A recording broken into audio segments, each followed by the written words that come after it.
supuesto que es una clase de ansiolíticos y hipnóticos, dado que son los fármacos más utilizados en la clínica en la actualidad, ¿ya? Y por lo tanto vamos a hablar de depresión del sistema nervioso central con la finalidad de producir una disminución de la ansiedad de nuestras pacientes. Para eso, primero tenemos que pensar que la ansiedad es más que un trastorno, es un fenómeno fisiológico que nos permite prepararnos frente a situaciones que pueden ser estresantes o dañinas para nuestro organismo. Por lo tanto, es normal que haya cierto grado de ansiedad, pero el punto es cuando esta ansiedad se vuelve una situación en la cual puede haber complicaciones para la paciente, ¿ya? En ese contexto, entonces, las ansiedades más tratadas en la clínica son los trastornos con ansiedad social, los trastornos de pánico, el trastorno obsesivo compulsivo, las fobias. Pero hay dos trastornos que son mucho más importantes en el sentido que requieren tratamiento inmediato y requieren en el fondo contención del paciente, ¿ya? Y en eso me estoy realizando al trastorno de ansiedad generalizada, que refiere a esa preocupación permanente que tienen las pacientes, o que incluso probablemente a alguno de ustedes les ha pasado, en donde hay un cambio orgánico que no los deja dormir, o que los hace sudar, o que les duele el estómago continuamente, y por lo tanto impide que uno tenga funciones normales. Y el segundo es el trastorno por estrés postraumático, en donde a través del recuerdo de alguna vivencia que ha sido extremadamente difícil o dolorosa para el paciente, genera que el paciente tenga rememoraciones, así como pesadillas, y por lo tanto cada vez que haya un flashback de la situación estresante, hay un aumento de la presión arterial, hay una sensación de tristeza, hay una sensación de estrés, ¿ya? ¿Por qué es importante el trastorno por estrés postraumático en estas clases? Porque ustedes tienen que pensar que el parto como tal puede ser tomado como una situación de estrés en las pacientes, y la lactancia primaria y el cuidado del menor también puede ser considerado un trastorno de estrés que puede conllevar a una depresión, ¿ya? Y por lo tanto son situaciones que hay que tratar, sin contar que además podemos tener ante nosotros una paciente que haya tenido un mortinato o un óbito fetal, en donde en el fondo va a haber un trastorno de estrés mucho más grande, y por lo tanto hay que tratar de alguna manera al paciente. Una cosa súper importante es que para el control de la ansiedad, no es la farmacología la primera instancia, sino que en realidad lo que hay que tratar es de buscar métodos psicológicos, terapia de apoyo y administrar fármacos como ayuda, ¿ya? Pero los fármacos ni antidepresivos ni antipsicóticos deberían ser administrados solos, sin ningún tipo de apoyo, ya que per se no presentan una ayuda realmente útil, sino que pues, generan una disminución de los síntomas, ¿ya? Ahora, vamos con la hipnosis y la sedación. Yo lo que quiero en el fondo es disminuir el estrés de mi paciente, y para eso tengo la opción de inducir el sueño con un hipnótico, sedarlo, es decir, tranquilizarlo, o disminuir su ansiedad, ¿ya? Son las tres opciones que tengo. Hay dos grupos de fármacos que hacen estas tres funciones de manera impecable, ¿ya?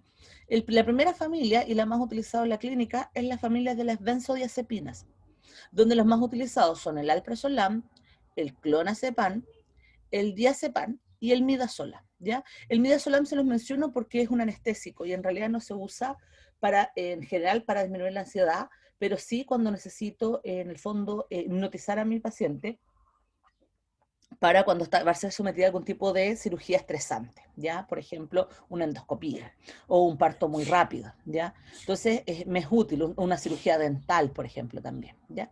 Después hay una segunda familia, que es la familia de los barbitúricos, que en realidad no se utilizan mucho en la clínica, mucho menos se van a utilizar en el embarazo, ya que son teratogénicos y además producen sedación profunda del paciente y alteraciones de la excitabilidad central, y por lo tanto se utilizan como drogas para inducir el coma, o incluso como la droga de la inyección letal en Estados Unidos para inducir la muerte, ¿ya? Por lo tanto, solo se los menciono que existen. Después tenemos fármacos que son solo hipnóticos, es decir, solo inducen el sueño. Y dentro de ellos vamos a tener al zolpidem, la zopiclona y el saleplón, ¿ya? Es decir, ellos no disminuyen la ansiedad, pero sí producen o inducen un sueño tranquilo en el paciente. Después vamos a tener fármacos que son inductores del sueño suaves, ¿ya? En el fondo, no van a producir una sedación central importante, no van a producir una hipnosis central importante, ni van a disminuir la ansiedad del paciente, pero al ser hipnóticos suaves, pueden utilizarse en aquellas pacientes donde no se puede utilizar una benzodiazepina o donde temamos que haya trastornos fetales, ya que no producen gran depresión del sistema nervioso central, ¿ya? Dentro de ellos, la más utilizada en clínica es el antihistamínico difenindramina, que se utiliza en las mujeres embarazadas. Y después tenemos otro grupo de fármacos que disminuyen la ansiedad, pero no producen sedación, ¿ya? Y dentro de ellos, los más utilizados son la buspirona, que se utiliza mayoritariamente en los pacientes que tienen ansiedades, por ejemplo, que no pueden dejar de fumar o que no pueden dejar de beber, pero que tienen todas las demás condiciones constantes, ¿ya? Deme un segundito, deme un segundito.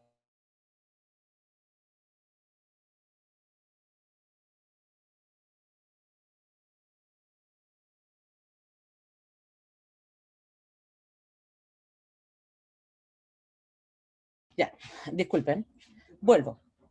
Y dentro de los agentes ansiolíticos que se utilizan también en la clínica está el propanolol, que en realidad es un adrenérgico, que lo vamos a ver más adelante, pero que tiene la característica que disminuye las actividades del sistema nervioso central de manera muy suave y se utiliza en aquellos pacientes que tienen, por ejemplo, ansiedad pública, ¿ya? O aquellos pacientes que tienen ansiedad frente a una prueba, por ejemplo, donde hiperventilan. Entonces, por eso es que tiene una actividad adrenérgica importante. Ya. Eso esto que está aquí lo vamos a ver después. Esto que está aquí, yo ya se los pasé en antihistamínicos, pero lo vamos a volver a ver en parto, ¿ya? En pacientes embarazadas de término. Y hoy día nos toca ver entonces los otros tres grupos. Primero, comentarles que en Chile la mayor cantidad de personas diagnosticadas con síndrome ansioso y por lo tanto que toman hipnóticos, digamos, antiansiolíticos o ansiolíticos, son las mujeres, ¿ya? Además de eso, comentarles que el fármaco más utilizado es el diazepam, seguido del alprazolam en la clínica aquí en Chile, ¿ya? Después les voy a explicar por qué se utilizan estos en particular, ¿ya? Y los trastornos más tratados aquí en Chile son el trastorno ansioso, el trastorno depresivo y el insomnio, ¿ya? Recuerden hacerme preguntas si las tienen cuando sea necesario, ¿ya? Yo no tengo ningún problema en detener la clase. Ahora, ¿cómo actúan? Profe, Díganme. ¿los ansiolíticos tienen alguna interacción con los antidepresivos? Porque por lo general esos trastornos van como de la mano. Sí, a ver, no tienen una interacción per se, ¿ya? No es que haya una interacción directa farmacológica ni sobre el receptor, ya que son receptores diferentes, ni a nivel hepático. Lo que sí tienen es que el antidepresivo, algunos de ellos son depresores centrales, y los ansiolíticos son depresores centrales también. Entonces, cuando yo tengo un paciente que tiene, por ejemplo, riesgo suicida, no administro los dos medicamentos juntos para evitar problemas. Pero no es que interaccionen, de hecho muchas veces se dan los dos juntos, al revés. Porque uno te ayuda a dormir bien y disminuir la ansiedad, que sería el ansiolítico, y otro te ayuda a controlar tu sintomatología depresiva. Entonces, es muy común que se administren en conjunto, siempre y cuando se tenga en consideración los riesgos particulares de la paciente, ¿ya? Una cosa súper importante también de mencionar, gracias por tu pregunta, y es que las benzodiazepinas no son teratogénicas, pero son depresoras centrales. ¿Qué significa esto? Que no deberían darse en ningún momento del embarazo por el riesgo de depresión del feto, pero que cuando hay una necesidad mayor, por ejemplo, si tú tienes una madre que está poniendo en riesgo su vida, ¿ya? O tú necesitas calmarla porque puede producir un accidente, entonces se justifica el uso particular en esa situación de una benzodiazepina. Y la benzodiazepina que se debe administrar es una de vida media corta a baja, cosa que esté en sangre no más de 6 horas y después no volver a darla, ¿ya? Porque la idea no es deprimir al recién nacido, bajo ningún punto de vista. Y el problema está que estos fármacos muchas veces son adictogénicos. Y eso significa que la paciente puede querer tomar más del que se le administra. Ahora, cosa importante, jamás se puede administrar en la clínica en una mujer con un embarazo normal un diazepam, porque el diazepam tiene una vida media muy larga, de cerca de 48 a 72 horas, y ahí yo pongo en riesgo el sistema respiratorio y cardiovascular del menor, ¿ya? ¿Se entiende? Sí, profe, otra pregunta. ¿Y en esos casos de situaciones como de emergencia que dice usted, se ¿Mm? utiliza la vía lingual Sí, o no hay fármacos que estén como en esta vía? se utiliza la sublingual Habitualmente con paciente despierta y funcional, lo ideal es utilizar la vía sublingual, y es el alprazolam. Ese es el medicamento que se utiliza. Rara vez se utiliza el clonazepam. Ahora, si el riesgo es por excitación central, porque también, este es el riesgo, estamos hablando psicológicamente, pero podemos tener pacientes que tienen un aumento de la excitación central y pueden entrar en una fase convulsiva por el estrés. En ese caso se prefiere la vía rectal, ¿ya? Y ahí se les administra clonazepam, porque el clonazepam se absorbe mejor por la vía rectal. Entonces, por la vía oral es preferible la sublingual con el alprazolam. Si el paciente está con movimientos, temblores, tremores, convulsiones, la vía rectal y el clonazepam, ¿ya? Pero bajo ningún punto de vista, al menos que en realidad haya una posibilidad de muerte materna directa, hay que administrar diazepam. El diazepam hay que tratar de evitarlo. Ahora, el diazepam se puede administrar por vía endovenosa, ¿ya? Pero como tenemos que evitarlo en estas pacientes, no se administra. Diferente es si la paciente tiene óbito fetal, o sea, tiene muerte fetal y tiene un estrés muy grande, entonces ahí ya no se justificaría el no usar diazepam y de hecho se les administra, se les pasa endovenoso diazepam, ¿ya? ¿Alguna otra consulta antes de seguir con la clase? No, profe. Ya, sigo entonces. ¿Cómo funcionan estas benzodiazepinas? Lo que ustedes tienen aquí al frente es un canal GABA, ¿ya? Este canal GABA lo que hace es recepcionar a el neurotransmisor gamma, ¿ya? El neurotransmisor GABA, cuando recepciona este canal, cuando se activa, digamos, aumenta el flujo de cloruro, de iones cloruro. El flujo de iones cloruro produce hiperpolarización de las neuronas y la hiperpolarización genera una disminución de la excitación central, ¿ya? Entonces, mientras más flujo de cloruro haya, menor excitación central hay. Y eso es importante, porque la disminución de la excitación central nos va a llevar entonces a una disminución de todas las respuestas cognitivas del paciente, ¿ya? Y una de ellas va a ser el estrés como tal, ya la respuesta al estresora. Entonces, los receptores, la benzodiazepina se va a unir en un sitio paralelo al sitio de unión del GABA. El GABA se une acá, la subunidad alfa, ¿ya? Ese es como el sitio alostérico, por así decirlo. La benzodiazepina se va a unir en un sitio paralelo, que es la subunidad gamma, pero la unión de ambos, es decir, de GABA más benzodiazepina, tienen que estar las dos en conjunto, va a generar entonces que aumente la frecuencia de apertura del canal. O sea, va a estar va a haber mayor probabilidad de que el canal esté abierto. Y si está abierto con mayor probabilidad, va a haber más flujo de cloruro, ¿ya? También tenemos la otra opción, que es el sitio de los barbitúricos, que es el que le decía que era el segundo grupo de medicamentos. Los barbitúricos, como ustedes ven, se une a la misma subunidad que el GABA, ¿ya? Y por lo tanto no requiere que haya GABA en el medio. Basta con que hayan barbitúrico para que se abra el canal de cloruro. Y si se abre el canal de cloruro, hay hiperpolarización de la membrana y disminución de la excitabilidad. Por eso es que es diferente la forma de ver estos medicamentos, porque las benzodiazepinas dependen de GABA para funcionar, o sea, dependen de una función fisiológica. Los barbitúricos no dependen de una función fisiológica y inmediatamente aumentan la hiperpolarización. Y eso significa que a altas dosis de los barbitúricos yo voy a depletar toda la excitación del sistema nervioso central y por lo tanto voy a producir o coma o muerte. Y es por eso que los barbitúricos no se pueden utilizar en las pacientes embarazadas, pacientes con riesgo suicida, pacientes que están deprimidas, etcétera, ¿ya? Porque es riesgoso. Entonces, solo se va a utilizar la benzodiazepina porque así necesito que haya cierto nivel de fisiología para que haya funcionamiento de estos fármacos, ¿ya? Una cosa importante de mencionarles es que en este mismo receptor también se puede unir el etanol. El etanol se une a otra subunidad alfa paralela, ¿ya? Y de hecho se une al sitio alostérico de funcionamiento. Por lo tanto, el etanol se considera un depresor del sistema nervioso central. Y importante, si yo administro etanol más benzodiazepinas, el riesgo de muerte es alto, ¿ya? Porque en ambos casos estoy haciendo depresión del sistema nervioso central, ¿ya? Por lo tanto, el etanol está absoluta y completamente contraindicado en las pacientes que consumen benzodiazepinas, sin importar el motivo, ¿ya? También la cocaína se une aquí, pero como nuestra clase no es de drogas, no vamos a hablar de la cocaína, ¿ya? Entonces, pensando en las benzodiazepinas, lo que vamos a tener es que hay muchísimas, ustedes ven la lista ahí al frente, pero no es mi intención que se las aprendan todas, sino que algunas en particular. Primero, el alprazolam, que es el más importante. El alprazolam se puede administrar por varias vías, pero las vías más comunes son la vía oral en tratamientos de larga data, la vía sublingual en emergencias, ¿ya?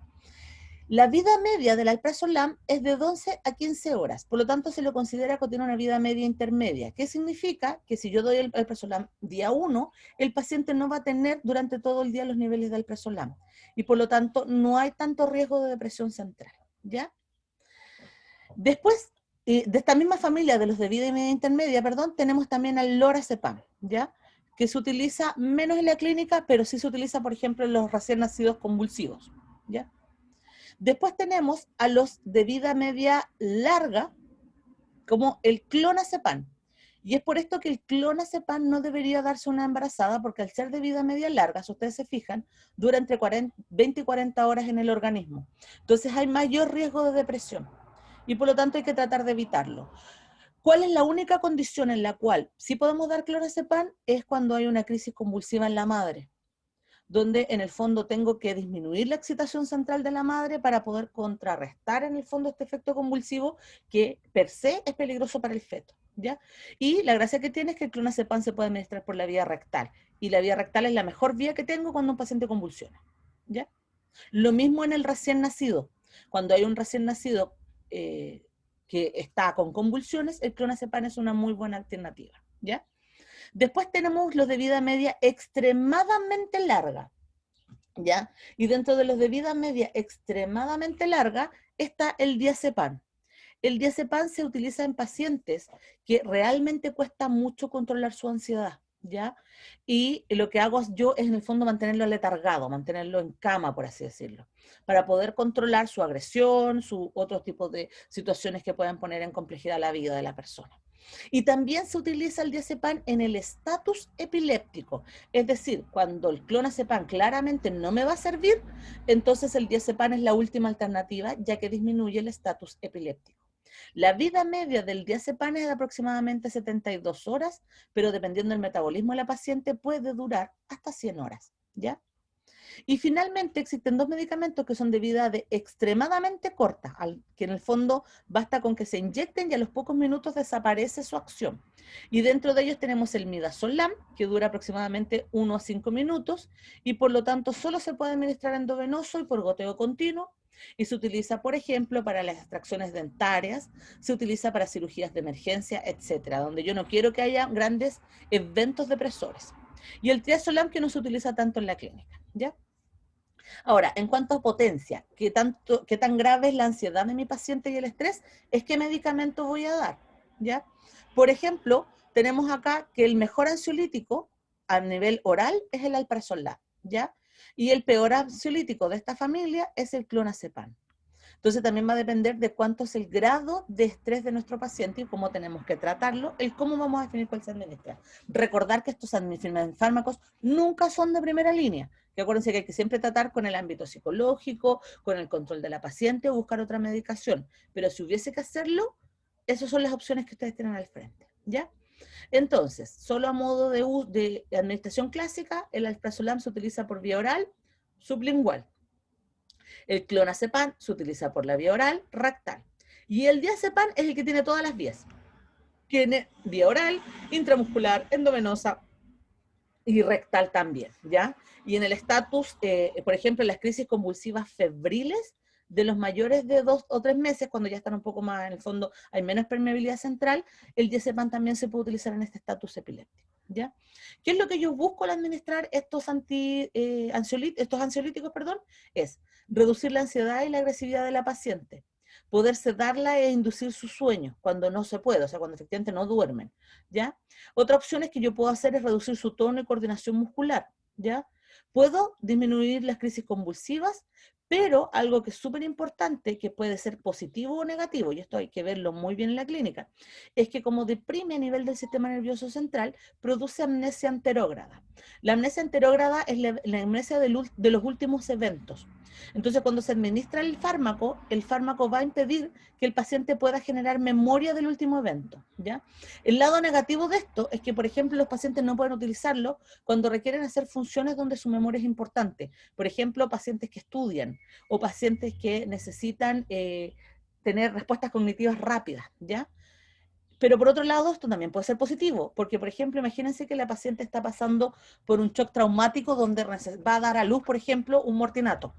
Entonces, yo quiero que tenga una amnesia, debido a que así no va a recordar tan fuerte el evento traumático, ¿ya? Entonces, ahí yo me aprovecho de la actividad, tengo música de fondo, de la actividad amnésica.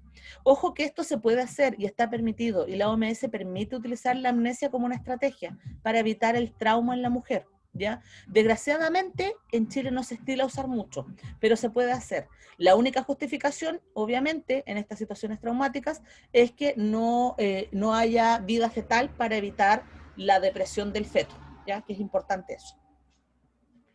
Ya, ahora, a nivel de las propiedades farmacológicas de la familia completa, la administración oral clásica en la familia de estos fármacos es para el tratamiento del insomnio y de la ansiedad, lo más común, ¿ya? Se absorben muy bien y, por desgracia, cuando hay alcohol etílico se aumenta mucho más la absorción, ¿ya? Y por lo tanto hay mayor riesgo de depresión central. Son sustancias muy liposolubles, así que atraviesan todos los espacios sin ningún problema. Y el que más dura en el organismo es el diazepam, que si uno hace un examen de sangre hasta 15 días después en la paciente, puede observar que efectivamente está consumió diazepam, ¿ya? Recordar que el diazepam también se puede administrar por la vía endovenosa, ¿ya? Todas atraviesan la barrera hematoencefálica materna, la placentaria y por lo tanto el sistema nervioso central del menor, ya del feto. Y en general se dice que tienen una alta unión a proteínas y por lo tanto pudiesen interaccionar con otros medicamentos como los anticoagulantes o los anticonceptivos. Ya hay que tener ojo con eso. ¿Cuáles son los efectos esperados de la administración de estos fármacos? Primero, que son extremadamente tóxicos si uno administra una dosis aguda alta. Eso hay que considerarlo inmediatamente, ¿ya? Que siempre van a tener efectos secundarios. No existe un paciente que no presente efectos secundarios. Y que el consumo crónico va a llevar a la tolerancia y a la dependencia del fármaco, ¿ya? Y cuando uno retira el fármaco en los pacientes crónicos, inmediatamente va a aparecer un trastorno ansioso generalizado de difícil tratamiento. Por lo tanto, estos medicamentos no se deben retirar de manera inmediata cuando han sido administrados por más de 21 días, ¿ya? ¿Qué es lo que va a ocurrir a nivel de efecto secundario? Va a ocurrir sedación, ¿ya? En algunos pacientes puede ocurrir hipnosis, es decir, va a entrar en un sueño. En los pacientes que tienen crisis convulsiva van a actuar como anticonvulsivantes y en la mayoría de los pacientes va a producir relajación muscular y por lo tanto disminución del tono. Así que estos fármacos no se pueden utilizar en pacientes que trabajan con vehículos, por ejemplo, donde requieren un tono más activo. Tampoco debería el paciente conducir vehículos antes de las 12 horas post toma del medicamento, ¿ya? Porque pueden producir un accidente de tránsito. Además, existen otros efectos que son más graves, como son los efectos respiratorios. En la mayoría de los pacientes no va a pasar nada, ¿ya? Pero pueden inducir depresión respiratoria en pacientes con asma, con EPOC o en recién nacidos que no haya maduración pulmonar, ¿ya? Por lo tanto, si la madre se los tomó antes del parto y se induce parto en ese momento, el riesgo de depresión respiratoria es alto en el prematuro, ¿ya?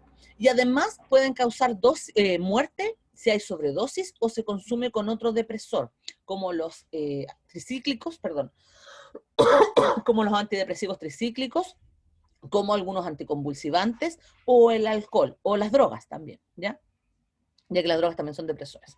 Y en la mayoría de los pacientes no produce ningún efecto cardiovascular, pero si el paciente tiene alguna insuficiencia cardíaca, inmadurez cardiovascular, eh, el uso de estos ansiolíticos pudiese llevar a un trastorno cardiovascular grave con depresión o bradicardia, con depresión cardiovascular, bradicardia y muerte. Mencionarles además lo que les decía yo, que existían los barbitúricos, que no se pueden utilizar en estas pacientes y que en general no se utilizan en ningún paciente, pero existen algunos, como el fenobarbital, ya que está ahí, que se puede utilizar por situaciones clínicas en los pacientes que sufren de estatus convulsivo, ¿ya? En donde se justifica el riesgo-beneficio. Pero en general, este grupo de fármacos, que es el de los barbitúricos, no se utiliza por lo que les mencionaba yo, porque al ser independiente de GABA va a producir depresión central. Y los otros que son extremadamente adictogénicos, ¿ya? Sigamos con esta clase. Entonces, si nosotros calculamos el uso del barbitúrico versus la benzodiazepina, a nivel de la corriente de cloruro y de la depresión central, vamos a encontrar que la benzodiazepina, por mucho que tome mi paciente, imaginando que tome dosis suicidas, solo va a llegar a un estado intermedio entre la hipnosis y la anestesia. La probabilidad de muerte solo con benzodiazepina es muy baja. En cambio, si yo a la misma paciente, en lugar de darle una benzodiazepina, le doy un barbitúrico y la paciente usa dosis suicidas, va a pasar de la sedación a la hipnosis, a la anestesia, al coma y a la muerte. Y es por eso que entonces no se pueden utilizar los barbitúricos en el embarazo, ¿ya? Y siempre se debe preferir una benzodiazepina, aunque lo ideal es no preferir ninguna, obviamente, no llegar a esta situación. Si recordar que se administra una benzodiazepina más alcohol, entonces yo paso esta barrera que está aquí y el paciente puede entrar en anestesia, coma y muerte. ¿Ya? Entonces, a modo de resumen de lo que estamos viendo recién, nosotros vamos a tener un canal GABA-A, ¿cierto? Que es un canal de cloruro, dependiente del neurotransmisor GABA. Cuando no hay neurotransmisor GABA en un paciente normal, no hay recepción de cloruro, ¿cierto? Está bloqueado el cloruro y por lo tanto no hay hiperpolarización. Cuando está el receptor GABA, se une a su sitio alostérico y esto genera que se abra el canal de cloruro y ingresa entonces iones cloruro y haya depresión excitatoria fisiológica. Si además, en presencia de GABA, yo tengo benzodiazepinas, como por ejemplo el diazepam, van a unirse en sitios diferentes, el diazepam del GABA, y van a activar el canal de cloruro,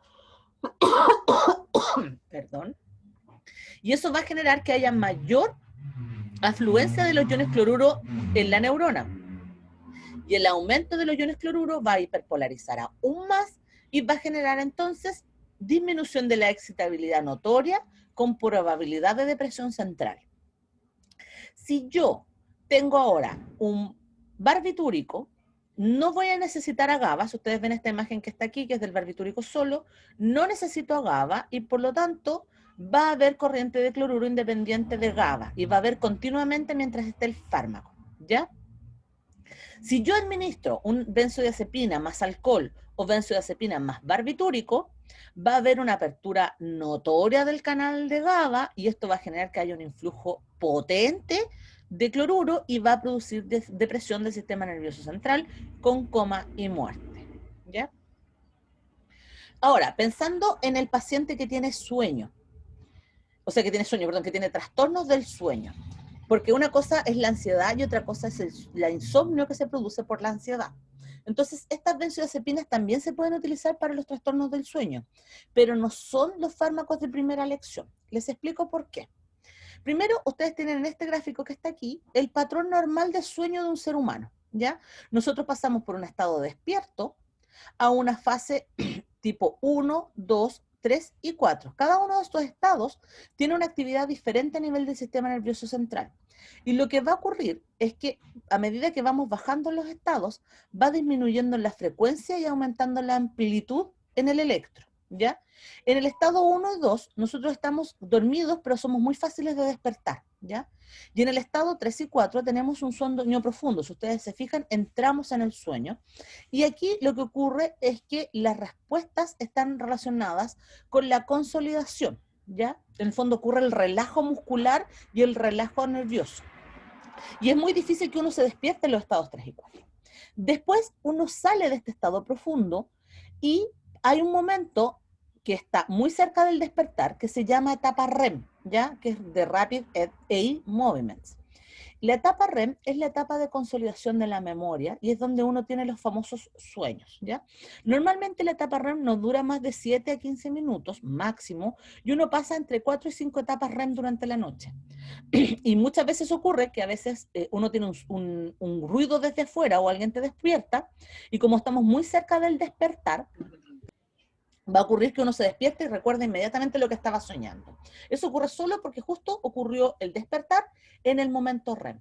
Pero también aquí ocurren las pesadillas y también aquí ocurren las parálisis del sueño. ¿Por qué?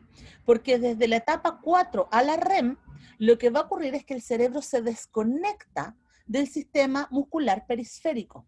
ya lo desconecta completamente. Entonces ustedes tienen actividad central, pero no tienen actividad periférica.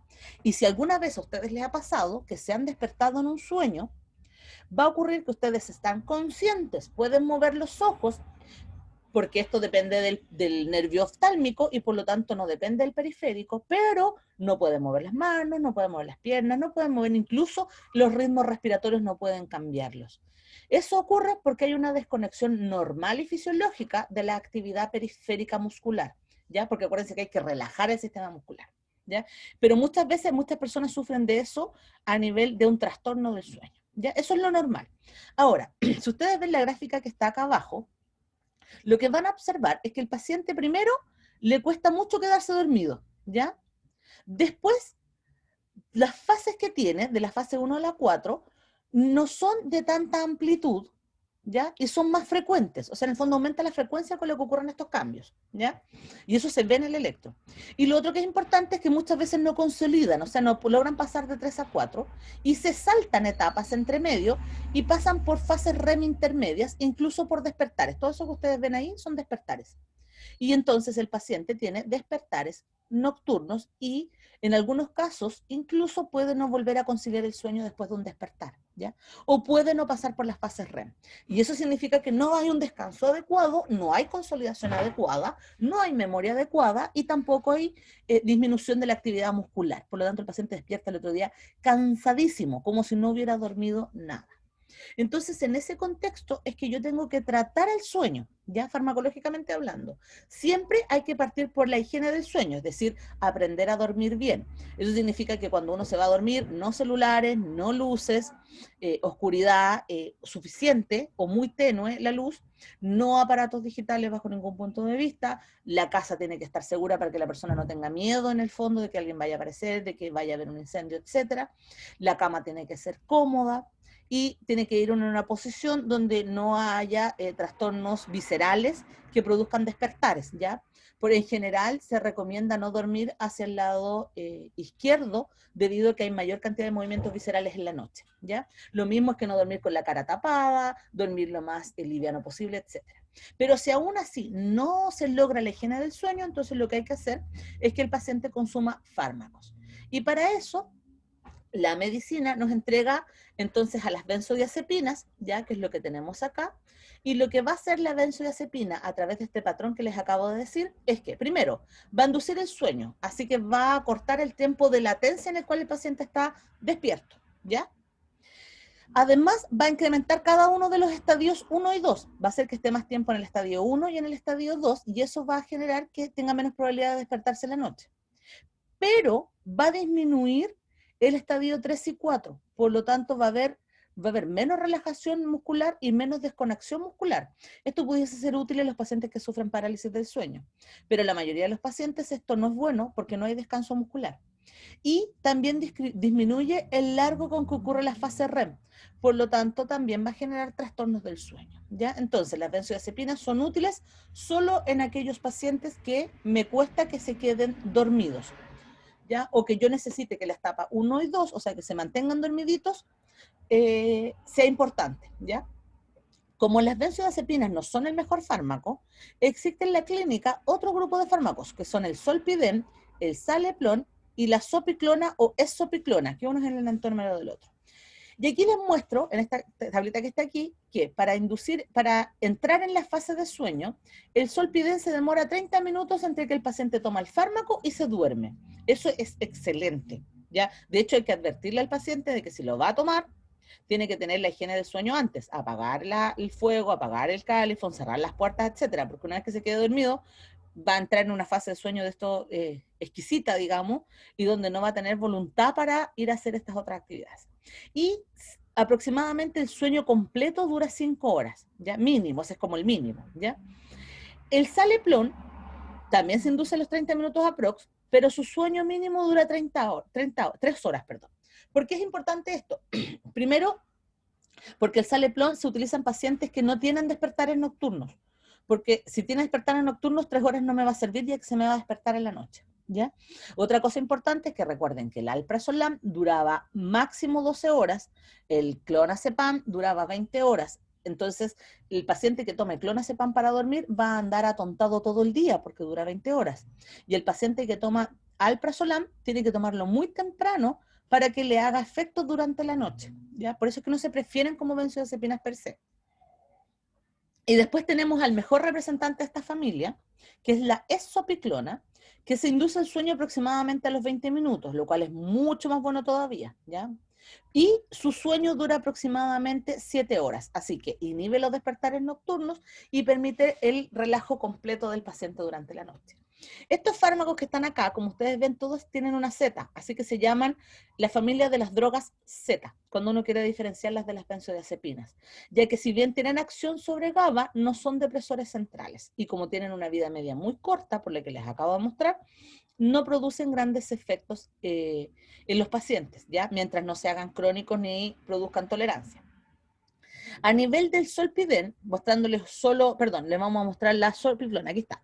A nivel de la sopiclona, que es la más bonita, digamos la más útil, vamos a ver que la sopiclona disminuye el número de despertares nocturnos, disminuye el tiempo de vigilia al comienzo del sueño, o sea, esa inducción es centrada en el sueño, mejora el tiempo total de sueño, ¿ya?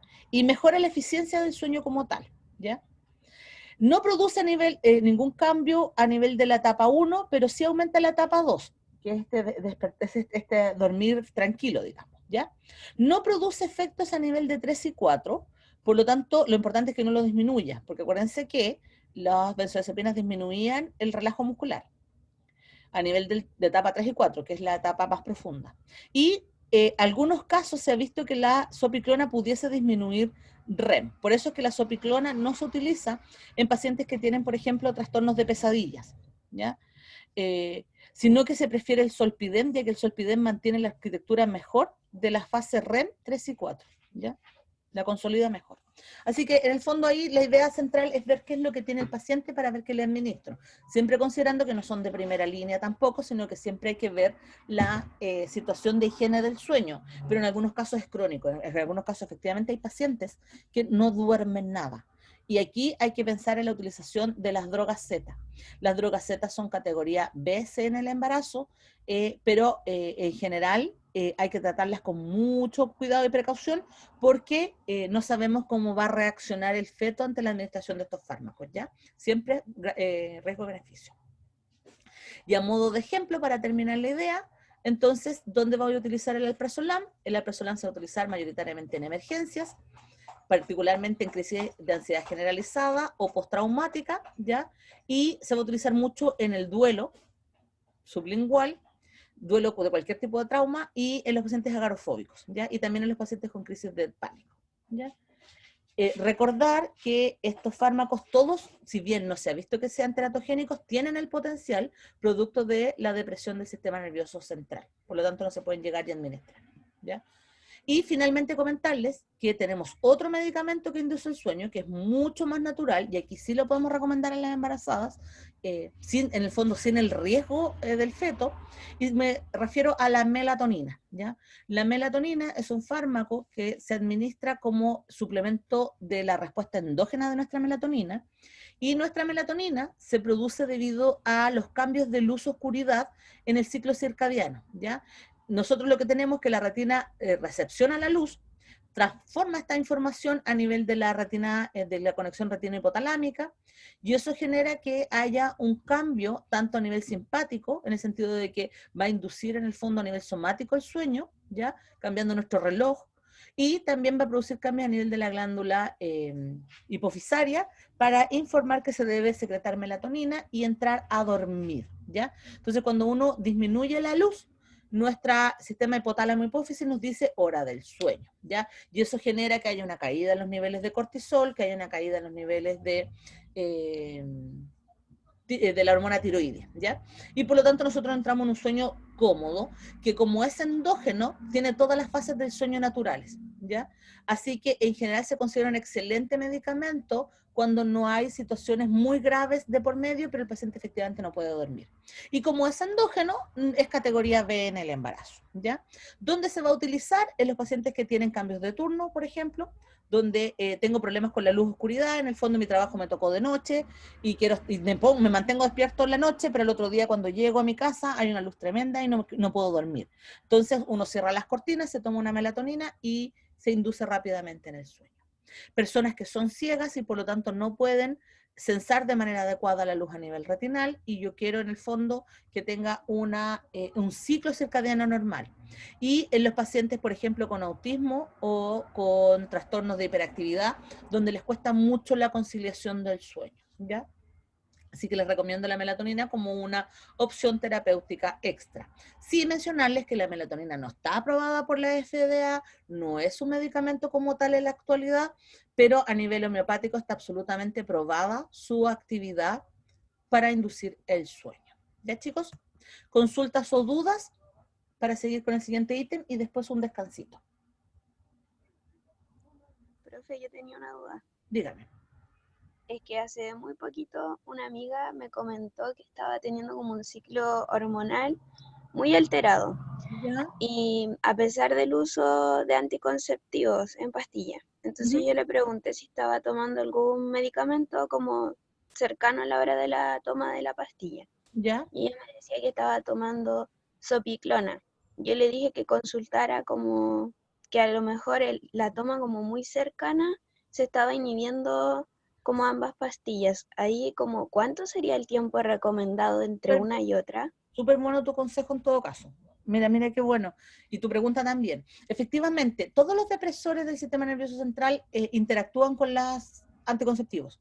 Y ahí hay varios riesgos. Ojo, en el caso de las benzodiazepinas, como interactúan, compiten y por lo tanto se disminuye la función de la benzodiazepina o de este caso de la droga Z, o se disminuye la acción del anticonceptivo. Ojo por eso, puede ocurrir también, porque ahí es como una especie de azar. Y peor con el alcohol, tomar alcohol con anticonceptivos es perder la actividad del anticonceptivo, abiertamente, ¿ya? Eso es primero para explicarlas. Entonces, lo que se recomienda en los pacientes que toman medicamentos con acción central es que el anticonceptivo se tome en la mañana. O sea, por lo menos 12 horas alejado de la droga que tú vas a utilizar para dormir, ¿ya? ¿Por qué? Porque la idea es que no utilicen el mismo metabolismo hepático.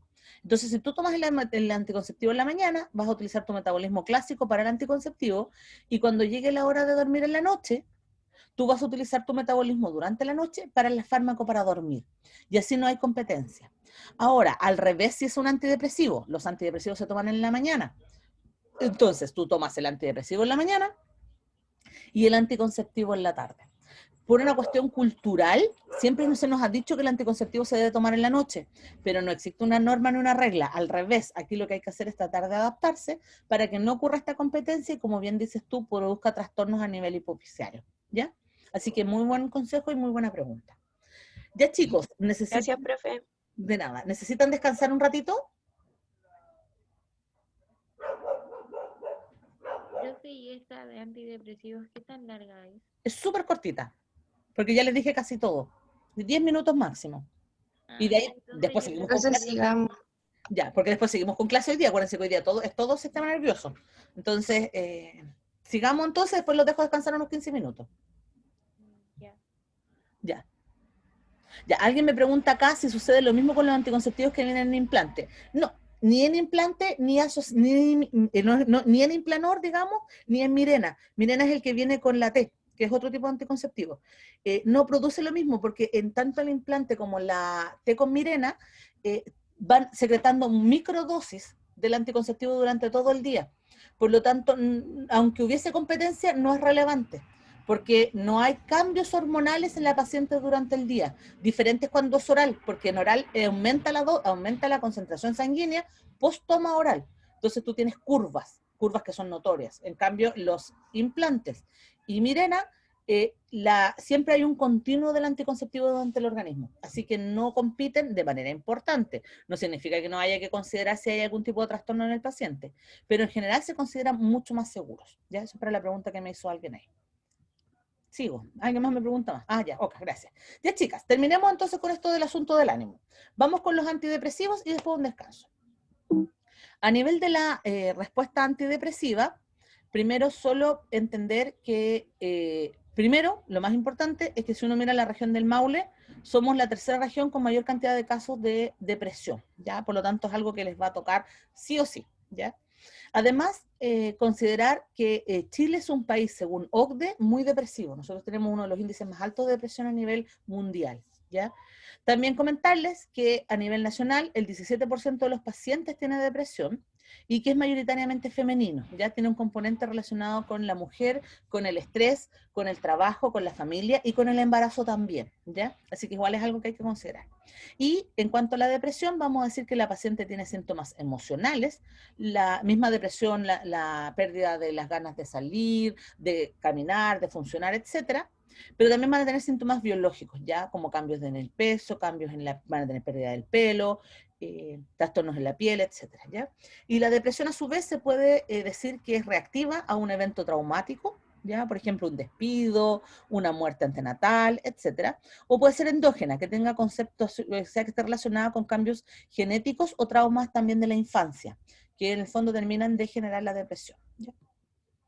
Entonces, primero solo para que me entiendan de qué se tratan estos fármacos, comentarles que la depresión no se conoce 100% cómo se genera, pero hay una hipótesis que se llama la hipótesis bioquímica, en donde al dar un medicamento que depleta la cantidad de noradrenalina, solo de noradrenalina, el paciente se vuelve depresivo, ¿ya? Por lo tanto, en primera instancia se creyó que era la noradrenalina la que generaba la depresión, pero después se dieron cuenta que en realidad eran la disminución de las neurotransmisiones en general. Particularmente, el neurotransmisor más importante es la serotonina, ¿ya? Y serotonina se escribe 5-HT. Entonces, lo que se sabe es que los pacientes que disminuyen los niveles de 5-HT tienen mayor probabilidad de que haya desesperanza y por lo tanto mayor probabilidad de depresión, ¿ya?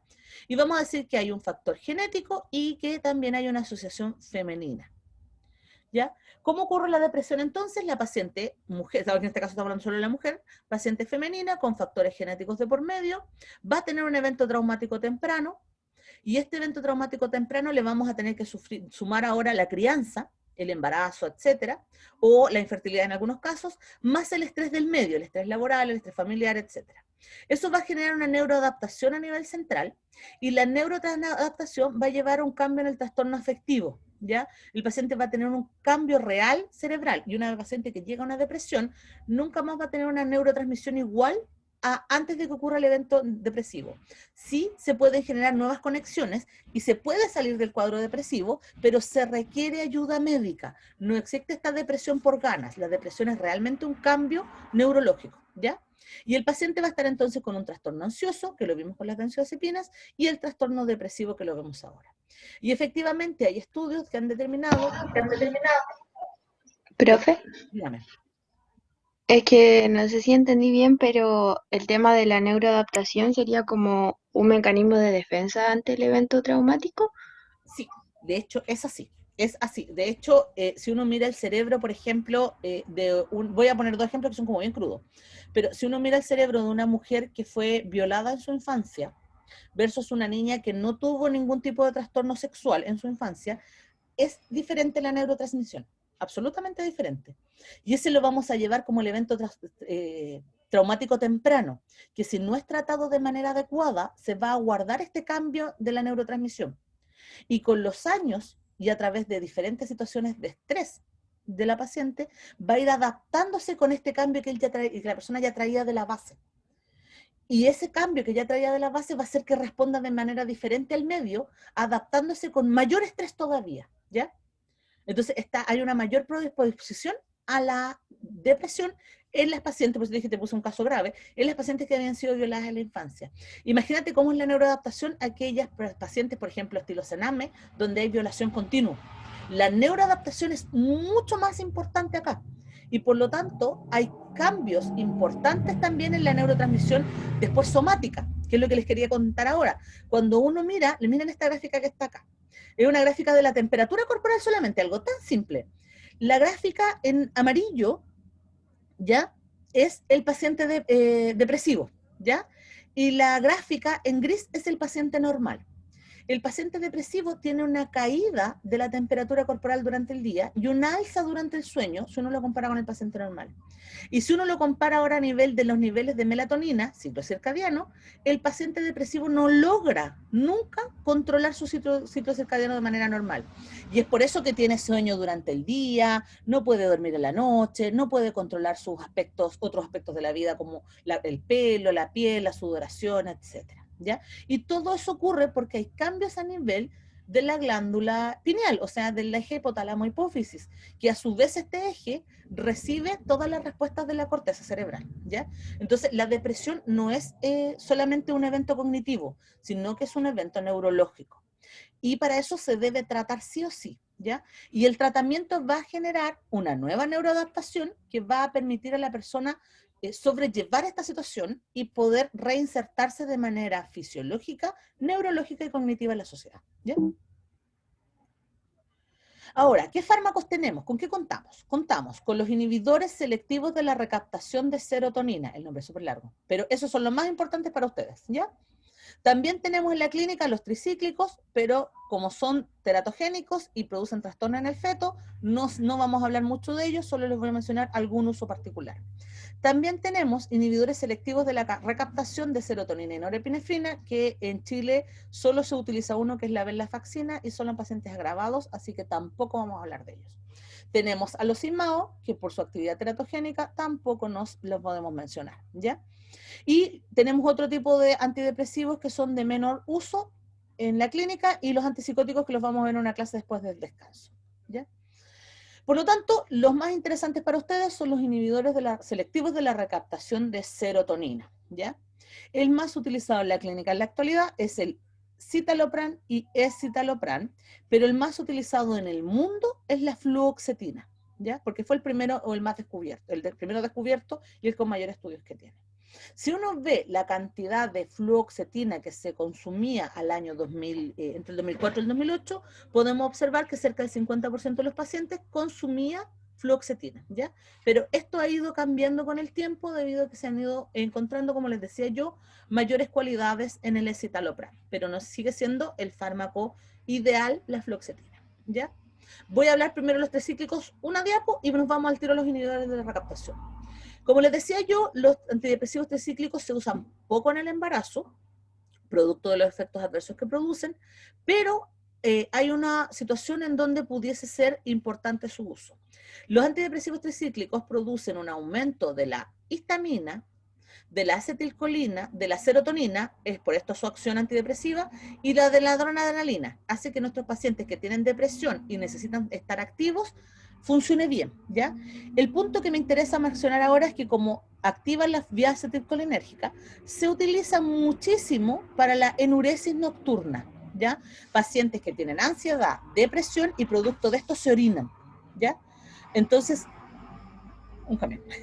Y producto de esto se orinan. Y por eso es que son muy importantes los antidepresivos tricíclicos, perdón, cuando yo quiero ayudar al control enurético en mi paciente ansioso, ¿ya? Si no, no lo voy a justificar durante el embarazo. Por lo tanto, no vale la pena en el fondo que me ponga a explicar tanto estos fármacos, ¿ya?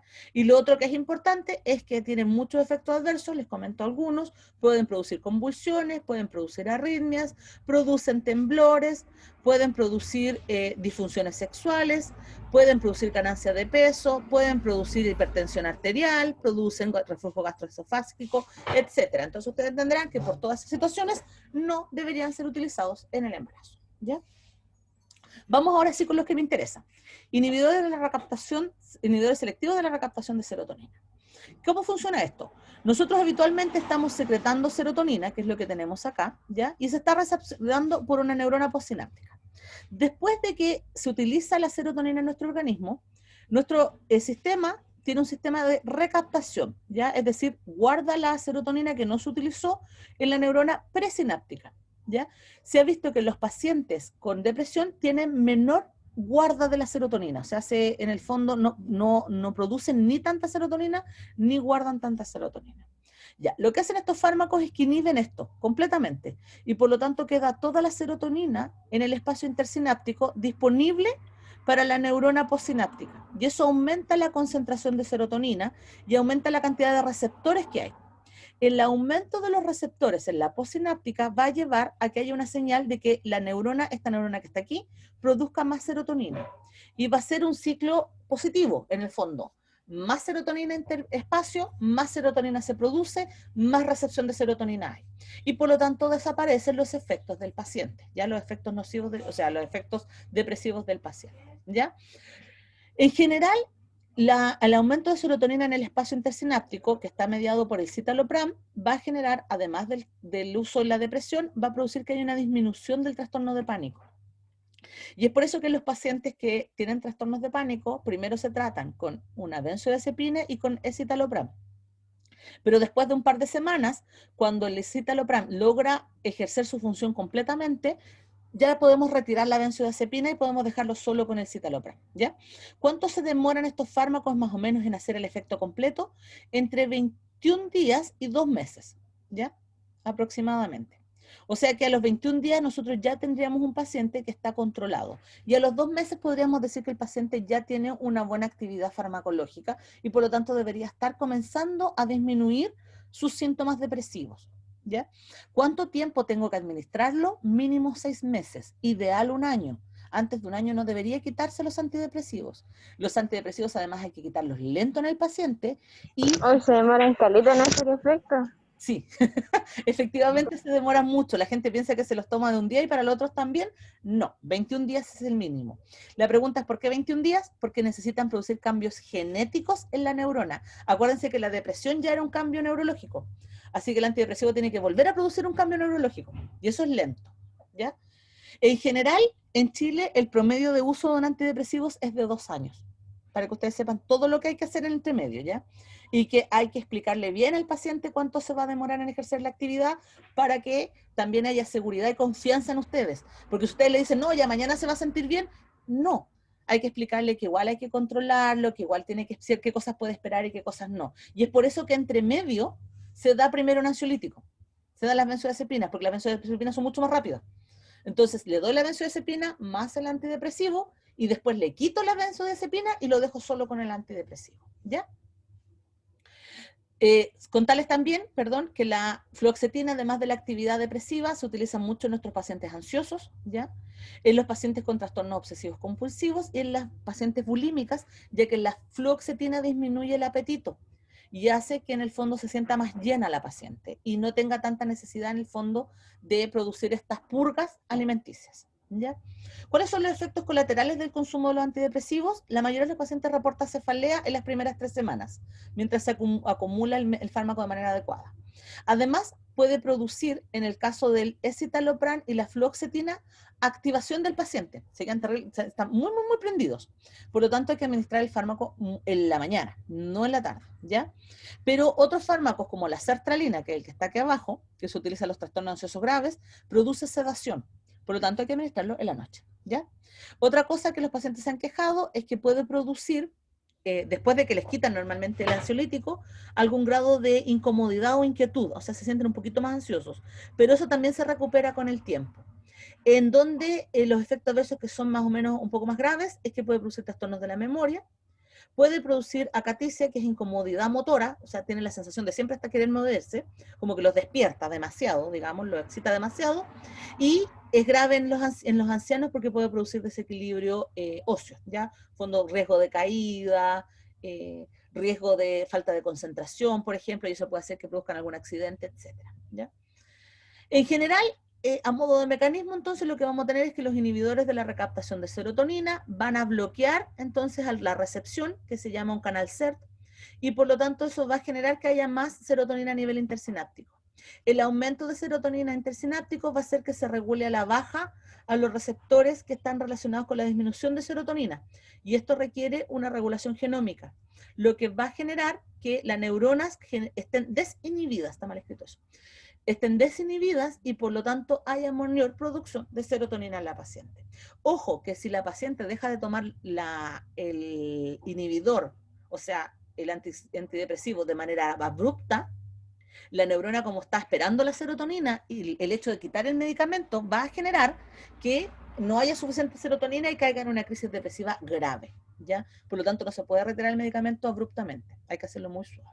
Otra cosa muy importante es que los antidepresivos, particularmente estos IRS, van a producir en el paciente que se active un factor que se llama BDNF. Este factor es el encargado de la plasticidad sináptica en nuestro organismo y por lo tanto de las nuevas conexiones. Los antidepresivos, el escitalopram y la fluoxetina activan a BDNF y eso hace que la persona tenga mejor plasticidad neuronal y acepte los cambios de la naturaleza y del mundo, digamos, por así decirlo, mejor. Y eso va a producir una neuroadaptación nueva, que es positiva, diferente a la que ellos tenían, que era negativa. Por lo tanto, se recomienda el uso de antidepresivos en estos pacientes, ¿ya? El antidepresivo no es de segunda línea, es el fármaco de primera opción y después la terapia psicológica, ¿ya? Al revés de lo que les decía con los ansiolíticos, ¿ya?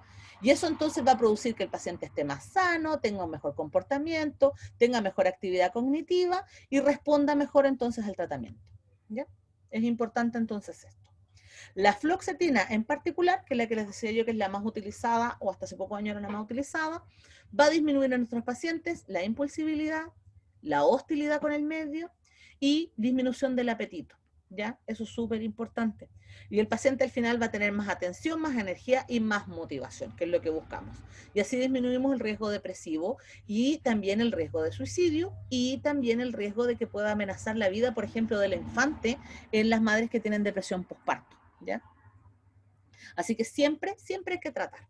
Y recordar lo que les decía yo, que existe el síndrome de descontinuación, es decir, que no hay que descontinuar de manera abrupta el medicamento.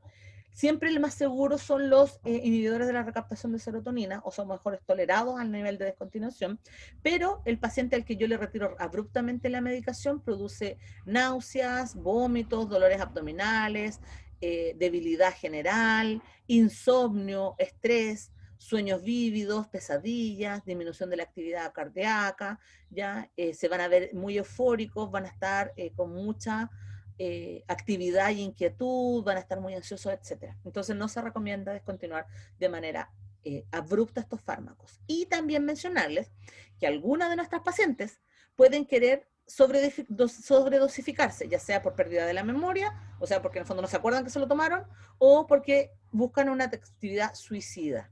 Y en este caso va a producirse un síndrome que se llama síndrome serotoninérgico, ¿ya? Que es mortal. Por lo tanto, hay que tener cuidado con las pacientes suicidas, ¿ya?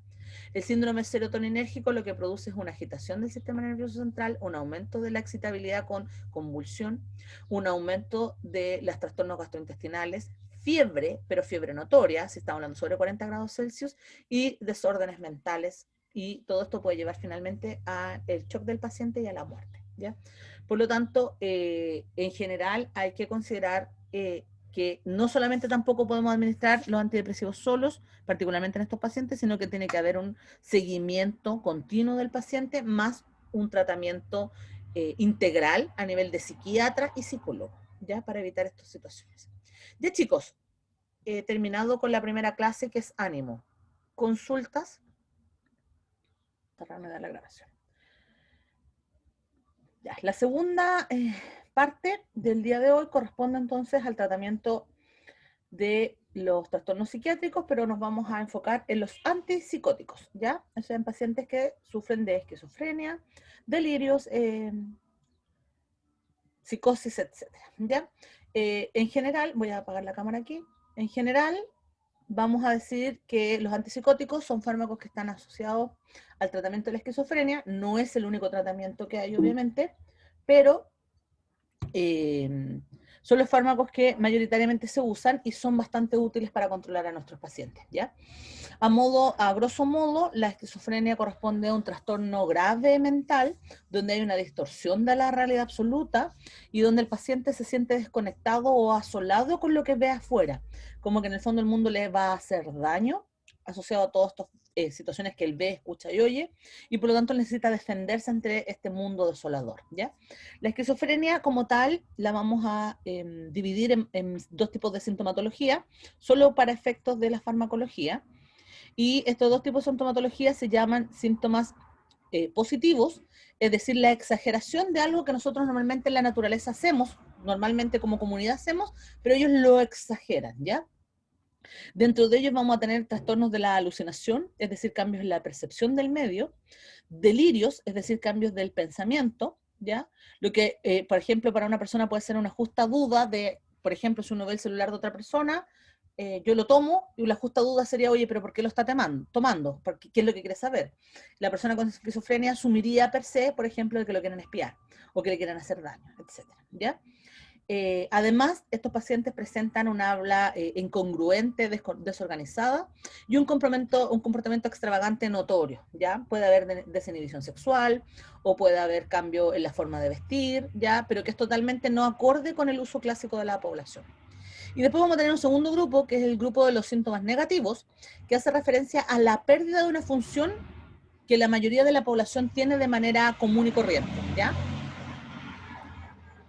En estos vamos a tener, por ejemplo, el embotamiento afectivo, es decir, el paciente no siente emociones o no es capaz en el fondo de expresar las emociones. No hay tristeza, no hay felicidad, no hay rabia, no hay pena, no hay nada, ¿ya?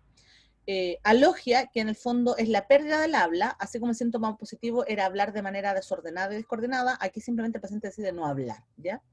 Abolición, que es pérdida en el fondo del yo mismo, ¿ya?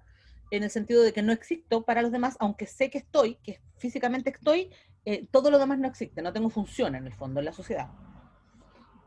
Y la anedonia, que es la pérdida del quererse, ¿ya? O sea, la persona deja de cuidarse, de lavarse, de levantarse, de ir a trabajar, etcétera, ¿ya? Estos grupos de síntomas nosotros tenemos que tratar de tratarlos en la esquizofrenia, producto de que la esquizofrenia es una enfermedad crónica que no tiene cura, ¿ya? Pero sí tiene un tratamiento relativamente eficaz, que es el uso de los antipsicóticos.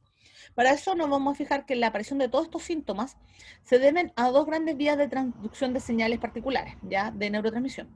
Primero, a la vía serotoninérgica, que es la que ustedes ven acá, en donde un paciente normal, cuando tiene, por ejemplo, aumento de las crisis eufóricas, cuando nosotros estamos como muy felices, muy contentos, nosotros tenemos un pequeño aumento de serotonina, pero los pacientes con esquizofrenia, cuando están agudizadas sus crisis extravagantes, ¿ya? Tienen un aumento notorio de la serotonina, ¿ya? Por lo tanto, se hablaría de que hay un aumento de la serotonina a nivel del sistema nervioso central en algunas situaciones relacionadas con las crisis esquizofrénicas. Y lo más importante, y es que los pacientes con esquizofrenia tienen un aumento de la recepción dopaminérgica a nivel del sistema nervioso límbico, ya particularmente a nivel de los núcleos de la base y su conexión con el hipotálamo, ya esto genera que haya una mayor cantidad de dopamina circulante, lo que genera que haya una mayor recepción del receptor dopa D2 y dopa D4, ¿ya? Que son los encargados del ánimo, por un lado, y por otro lado del movimiento de los pacientes y también de la respuesta, por ejemplo, a las adicciones, ¿ya? El aumentado, entonces el paciente está con un ánimo exagerado, está con alucinaciones porque hay cambios de la percepción del medio y está con movimientos exagerados y con capacidad en el fondo de adictogénica también exagerada en el sentido de que busca sensaciones de placer continuas, ¿ya?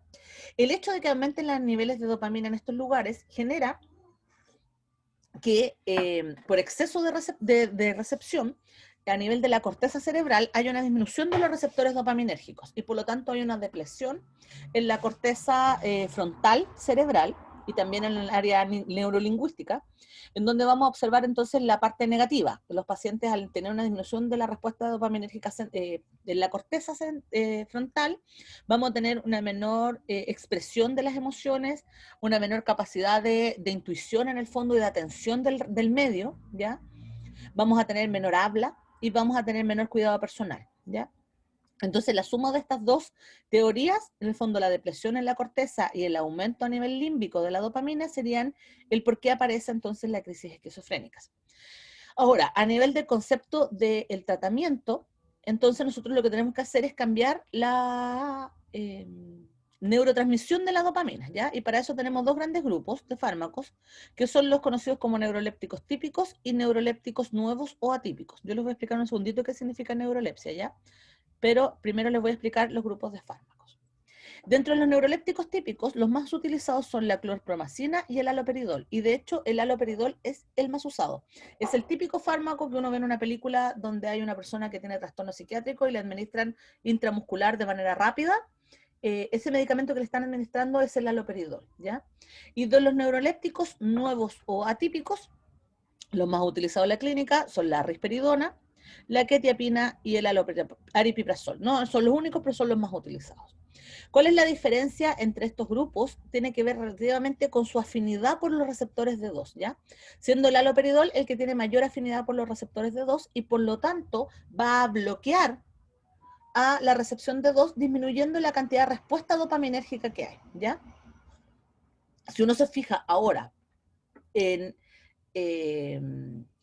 la clozapina, por ejemplo, que es un atípico, uno va a observar que hay muchísima menor bloqueo del receptor D2, y esto se debe a que va a depletar no solamente la dopamina, sino que va también a depletar, por ejemplo, la serotonina u otras cosas, ¿ya? Otros neurotransmisores.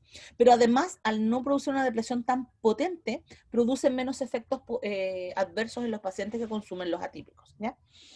Otra cosa importante que hay que mencionarles es que muchos de nuestros pacientes son agresivos, son impulsivos, y por lo tanto muchas veces no basta con el uso de la medicación, sino que se tienen que utilizar sistemas o medidas de contención, como son el uso de la camisa de fuerza, que casi no se utiliza, pero aún se utiliza en los psiquiátricos, y el amarrar al paciente en la camilla, ¿ya? Pero la ideal es tratar de buscar una medicación adecuada para no tener que llegar a esa situación. Entonces, ahora sí les explico lo que es la neurolepsia. Estos fármacos no se llaman antipsicóticos en sí, a pesar de que es el nombre que uno les da de denominación clásica para entenderlos, sino que en realidad se llaman neurolépticos. ¿Por qué? Porque estos fármacos producen una situación en el ser humano bien particular. Si yo le doy el haloperidol, por ejemplo, a algunos de ustedes que no sufren ningún trastorno psiquiátrico importante, lo que va a ocurrir en ustedes es que les va a producir quietud emocional. Es decir, nada les va a importar, en el fondo. No van a sentir placer, pero tampoco van a sentir tristeza, ¿ya? Va a producir un retraso psicomotor en el sentido de que se van a mover muy lento e incluso pueden dejar de mover alguna función de su cuerpo en el sentido muscular. Por ejemplo, si yo les hago levantar una mano y les digo que la tengan en alto, ustedes la van a dejar ahí en alto eternamente hasta que reciban una orden de bajarla, ¿ya? Aunque eso les produzca algún trastorno neuromuscular importante, ya que como van a tener quietud emocional, la sensación dolorosa va a desaparecer, ¿ya? No es que no exista el dolor, sino que ustedes no lo van a sensar. Y el ejemplo clásico de la retraso psicomotor es el que ustedes ven ahí al frente, que es una prueba de dispositivo de los neurolépticos, en donde se somete a un roedor para ver qué tan quieto queda frente a órdenes que uno les administra al animal, producto del uso del fármaco. Es importante hacer estos estudios farmacológicos, producto de que así nosotros sabemos qué tan útil es el neuroléptico para el humano, ¿ya?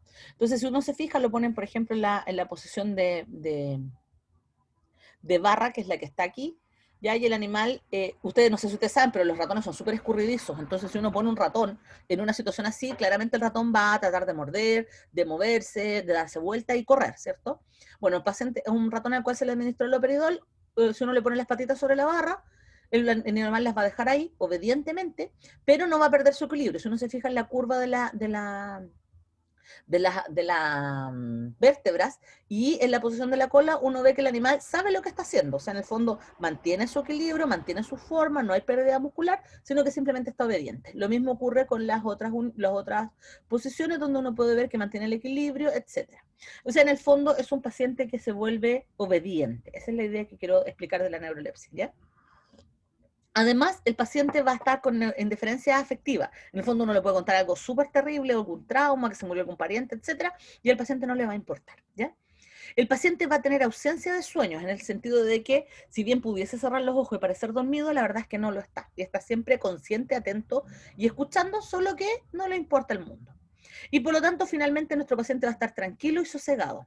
Esa es la base de la neurolepsia y esa es la base en el fondo de estos fármacos, disminuir la agresividad del paciente y por lo tanto poder controlarlo de mejor manera, es decir, tener un paciente dócil, ¿ya?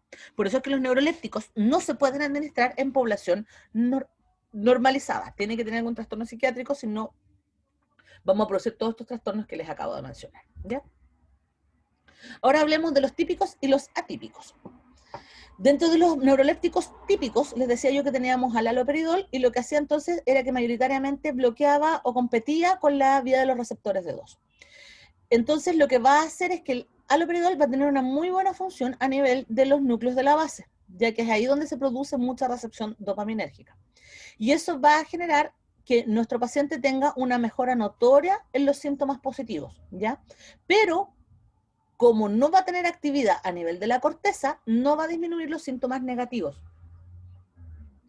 Por lo tanto, el paciente va a estar neuroléptico, va a estar no extravagante, no con trastornos del habla, va a disminuir las alucinaciones, etcétera, pero otras situaciones como por ejemplo el quererse a sí mismo, el cuidarse o el querer conversar con el medio, no va a poder mejorarlo el medicamento, ¿ya?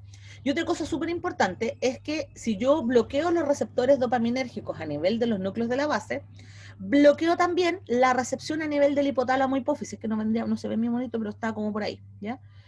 Y al bloquear la respuesta dopaminérgica a nivel del hipotálamo hipófisis, nos vamos a encontrar con un pequeño problema. Y es que la prolactina, que se secreta en el hipotálamo, está inhibida de manera habitual y natural por la dopamina. Entonces, si yo quito la dopamina, las pacientes ahora no van a tener inhibición de la prolactina y por lo tanto van a producir galactorrea, ¿ya? Entonces, el primer efecto adverso que podemos observar. Entonces los pacientes se vuelven galactorreicos. Y después otra cosa importante es que a nivel de los núcleos de la base nosotros tenemos conectada el sistema extrapiramidal que conecta la recepción del cerebelo con el tronco encefálico para la recepción de los movimientos, ¿ya? La dopamina se encarga de mantener el tono del movimiento y por lo tanto, si nosotros bloqueamos la vía dopaminérgica, va a aparecer un síntoma que se llama parkinsonismo, ¿ya? Donde el paciente va a empezar a tener temblores, tremores y trastornos de la movilidad, producto de que no voy a tener el tono adecuado y por lo tanto cualquier movimiento va a ser exagerado, inclusive los movimientos basales, ¿ya? Entonces el haloperidol me va a producir síntomas extrapiramidales y me va a producir un síntoma galactorreico, entre otras cosas, ¿ya? Por otro lado, los antipsicóticos atípicos, primero tienen baja incidencia de trastornos extrapiramidales porque tienen menor actividad sobre la dopamina a nivel de los núcleos, ¿ya? Por lo tanto, va a producir menor probabilidad de bloqueo de la vía hipotalámica y menor probabilidad de bloqueo de la vía extrapiramidal, ¿ya? Además, los antipsicóticos atípicos tienen actividad sobre la serotonina y la noradrenalina, por lo tanto van a mejorar la función cognitiva a nivel de la corteza cerebral, ¿ya? Particularmente la prefrontal. Pero también van a ser eficaces sobre los síntomas negativos, porque a pesar de que tienen menor actividad sobre dopa, igual la inhiben, ¿ya? Y si la inhiben, por lo tanto, también mejoro la actividad negativa de mi paciente. Y es importante que el uso crónico no va a producir trastornos motores graves, como uno que se conoce como discinesia tardía, que es un trastorno motor que no tiene tratamiento, en donde el paciente finalmente pierde el tono de algunas actividades motoras clásicas, como es el motor lengua y boca, ¿ya? Yo después les muestro cómo se ve una discinesia. Y por lo tanto, considerando que tiene menos efectos negativos y tiene mejores efectos a nivel positivo, a nivel de los síntomas, el paciente va a tener un mejor cumplimiento, ¿ya? Por lo tanto, en general se prefiere el uso del antipsicótico atípico, al menos que el paciente sea muy agresivo o sea difícil de controlar, en donde se utiliza el haloperidol, ¿ya? Entonces, si nosotros vemos ahora qué tipo de recepción tienen nuestros neurolépticos, nos vamos a fijar que el haloperidol, acuérdense que el haloperidol es el máster de la familia, es el más utilizado en urgencias, producto de los pacientes que llegan a urgencias, llegan realmente agravados, realmente sintomáticos y agresivos. Entonces vamos a ver que el haloperidol entonces bloquea a dopamina D2, dopamina D4, no tiene actividad sobre la serotonina, por lo tanto no tiene actividad sobre la sintomatología positiva, ¿ya? O muy poca actividad. Después, si nosotros nos vamos a la risperidona, que es la más utilizada en niños, vamos a ver que tiene actividad sobre dopa D2, tiene actividad sobre dopa D4, pero también tiene actividad sobre serotonina y por lo tanto sobre los síntomas de atención, de comunicación, etcétera, ¿ya? Pero también tiene actividad sobre la histamina, por lo tanto induce el sueño, ¿ya? Y lo mismo si ustedes ven los siguientes fármacos. La idea no es aburrirlos, pero ahí está la tabla para que ustedes entiendan que hay diferencias en cuanto a el bloqueo que producen, los tipos de respuesta que vamos a tener en el paciente, ¿ya? Otra cosa que es súper importante es que estos medicamentos, como bloquean dopamina, lo que les decía yo, eran galactogogos, ¿ya? Y eso es súper útil, porque la clorpromacina y la sulpirida, que son los dos fármacos que les voy a mencionar ahora, se utilizan posparto. ¿Por qué?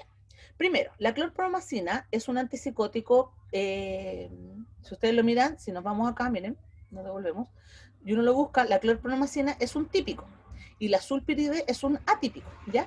Pero tienen baja afinidad general por los receptores dopaminérgicos. La tienen, pero baja. ¿Por qué es interesante mencionarles esto? Porque la clorpromacina se utiliza en pacientes que han tenido trastornos, por ejemplo, depresivos antes del parto o trastornos psicóticos antes del parto. Y cuando ocurre el parto, la clorpromacina entonces va a disminuir los efectos extravascularios de la potencialidad de la dopamina, va a disminuir la probabilidad de que haya adicción a otros fármacos, pero más importante que eso, es que va a aumentar la producción de leche por parte de la madre, ¿ya? Producto de que va a promover la prolactina, ¿ya?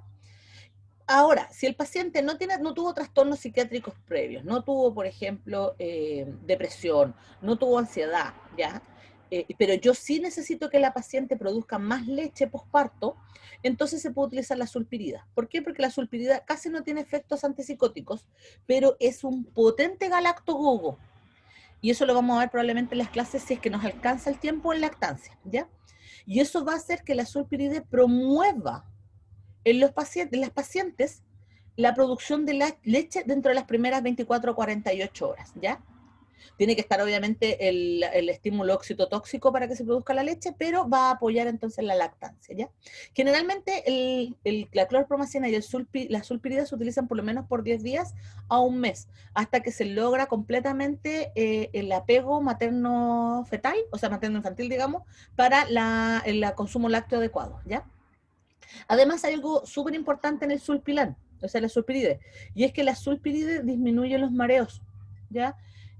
Producto de que tiene acción a nivel vestibular, disminuye entonces la sensación de vómito y mareo, y puede ser útil también en las pacientes posparto, que especialmente las que sufrieron cesárea, donde en el fondo hay cambios cinetóxicos y la paciente se siente muy mareada.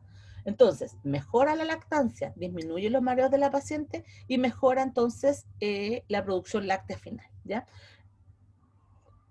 Especialmente, insisto, postcesárea, donde la cantidad de oxitocina que se produce, si bien existe, es poca. Entonces la idea es estimular el sistema, ¿ya?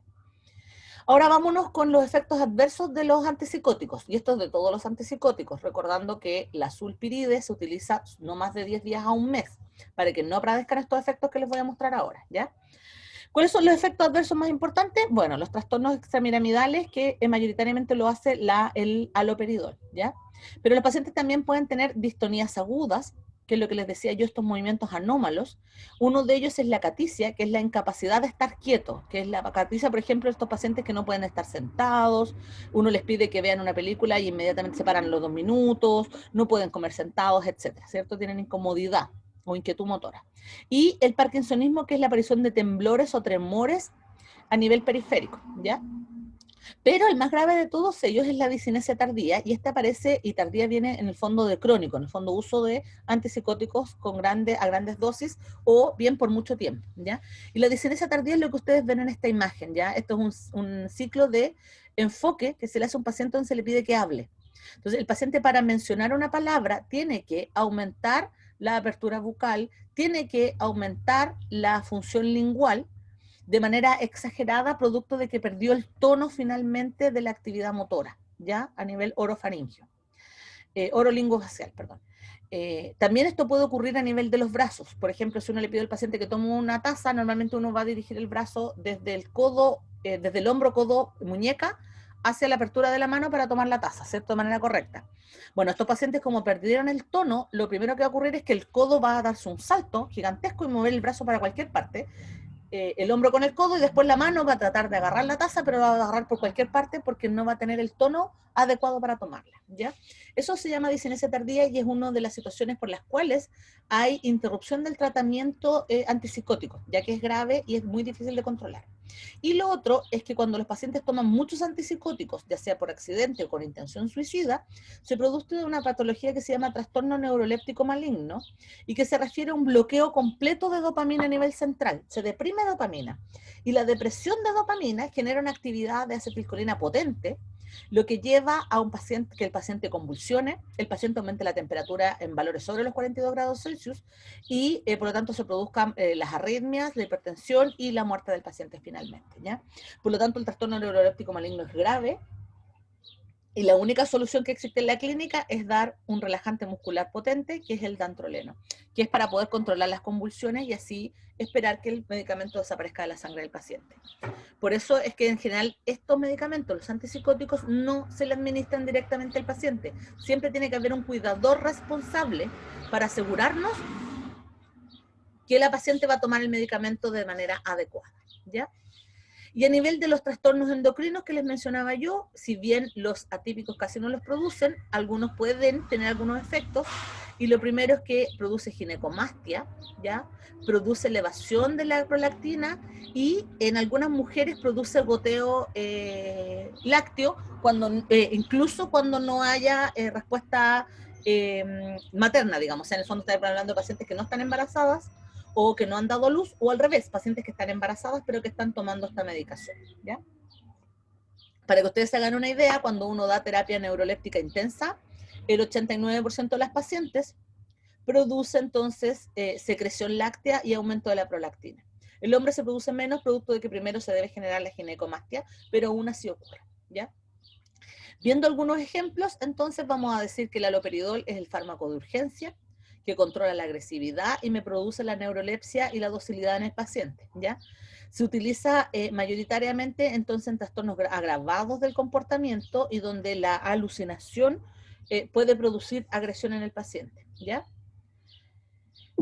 No es el mejor indicado para el ambulatorio, pero igual en algunos pacientes por su gravedad se recomienda su uso. Después tenemos a la clozapina como ejemplo. La clozapina produce trastornos hematológicos potentes, además de todos los efectos adversos que les acabo de mencionar, y por lo tanto, cuando se administra a estos pacientes hay que hacer un conteo blanco completo al momento de administrar el medicamento, a las 2 semanas, al mes y después a los 2 meses, para ver si los pacientes tienen trastornos hematológicos graves, ¿ya? ¿Cuándo se utiliza la clozapina? ¿Dónde se justifica? Se justifica en los pacientes pediátricos con riesgos violentos de comportamiento, donde yo no quiero afectar su vía, por ejemplo, de la prolactina, porque como no produce aumento de la prolactina, no produce ginecomastia. Entonces es muy útil para utilizar en los pacientes varones adolescentes, ¿ya? Y tampoco produce trastornos extrapiramidales tan graves y por lo tanto es útil en pacientes más jóvenes, donde van a tener un tratamiento que es de larga data y crónico. Entonces la idea es que no se produzcan tantos efectos negativos. El único que hay que pensar, eso sí, es el trastorno hematológico. No significa que los otros trastornos, como el extrapiramidal y el galactorreico, no se produzcan, sino que es menos probable, ¿ya? Es solo eso. Después tenemos al más utilizado en la clínica actual, que es la risperidona, ¿ya? La risperidona a dosis terapéuticas no produce efectos adversos importantes en los pacientes, pero puede producir un leve aumento de peso. En el caso de las pacientes anoréxicas, eso es una ganancia, y hay que recordar que la anorexia y la bulimia son trastornos psiquiátricos.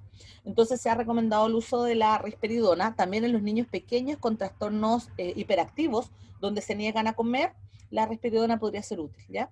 Además, puede producir cefalea y sedación, y en algunos pacientes han reportado disfunción eréctil. Si ustedes se fijan, no se producen síndromes extrapiramidales ni se produce aumento de la prolactina a dosis terapéuticas.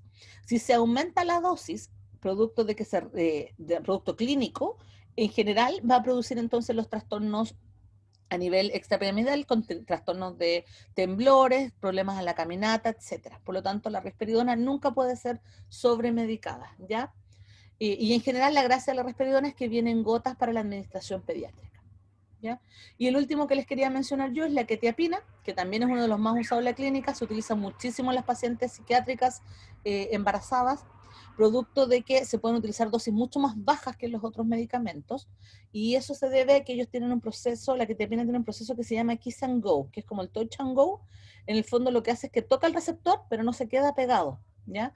Y por lo tanto solo genera una pequeña disminución de los niveles de dopamina 2, y eso hace que la paciente tenga menor probabilidad de aparición de alucinaciones, menor sensación de daño en el fondo, y disminuye entonces los trastornos que son afectivos relacionados con los trastornos psicóticos, ¿ya?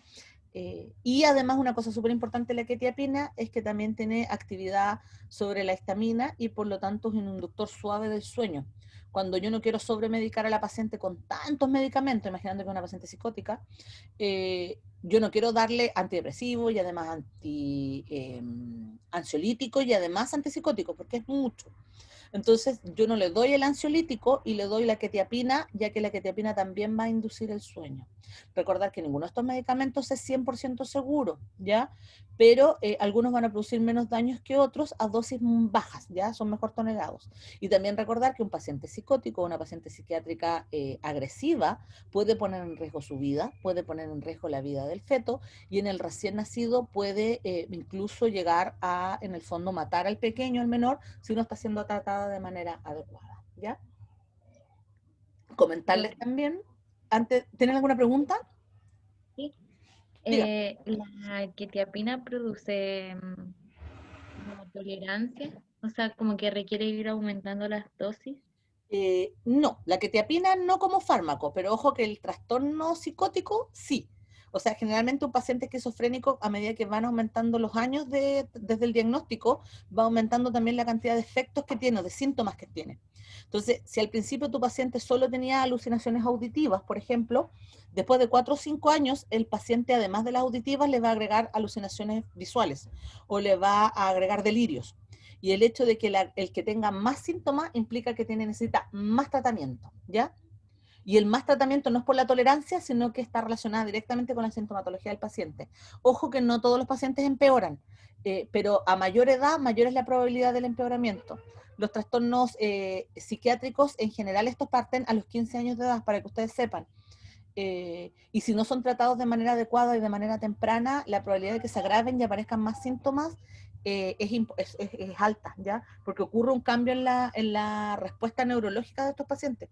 Producto del exceso de dopamina va generando cambios neurológicos fuertes, que después es muy difícil de controlar, ¿ya? Recuerden que esto es una enfermedad crónica, que no tiene solución, solo tratamiento. ¿Alguna otra consulta, chicos? Profe, es que yo le preguntaba eso porque, por ejemplo, a mi abuelita le recetaron como quetiapina, pero para inducir el sueño. Ya, como inductor de sueño, Y súper bien, ¿ya? claro, ya, ella se toma, no sé, como la mitad, la cuarta parte, no sé más o menos, Ya, pero depende algo de así. la dosis, ¿ya? Porque hay muchas dosis diferentes, Sí, ¿ya? ya, pero ella al principio se las toma en la noche, obviamente. Y al principio como que sí le hacía efecto, pero ahora, no sé, puede pasar mucho, le cuesta mucho quedarse dormida igual, Ya, a eso pesar de tomarlo. sí.